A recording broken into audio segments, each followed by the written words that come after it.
your time at Mississippi State as a head coach, are there any, you won a lot of games there, right? But it didn't end well, at least public perception wise, and ended up with you leaving.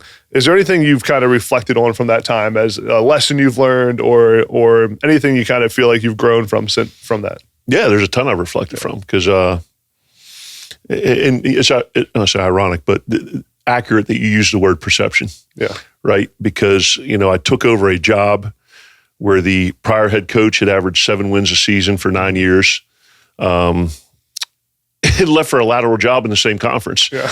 And then, I prior to signing the contract, asked what constitutes success here. And I was told getting to a bowl game every year, beating Ole Miss, and improving recruiting. Yeah. And we went to 2 bowls. We were undefeated against Ole Miss, and I think we had the 2 highest rated recruiting classes in school history, or maybe the closest. Mm-hmm. And then, won 7 games per year. And, the coach after me went 19-17, and then 2 coaches combined after me went 24-24. So, sometimes you get caught in the tidal wave of, as you mentioned, a revisionist historian narrative, and there's no one to correct it, and you're not thinking of it as a coach. You're like, I'm just going to go to work and do what I do. So I'm obviously upset with the way it ended, because like I said, I had done as good as the guy prior to me and better than the 2 after me, and ended up without a job. But sometimes that's life in college football. Yeah.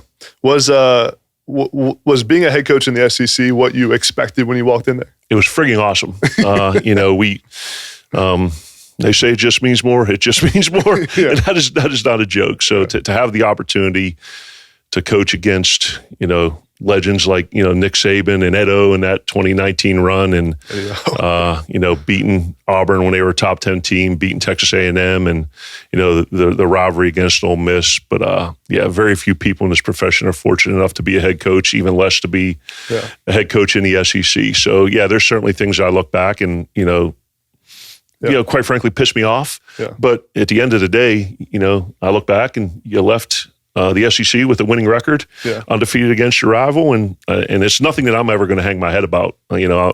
So it was incredibly challenging, but at the same time was incredibly rewarding. Yeah. That's life, though, right? That's life. Things don't always go the way you want. No, they don't. Proverbs 69 says, "A man plans his way, the Lord discerns his steps," and God answers every one of your questions. Sometimes the answer is no. Yeah.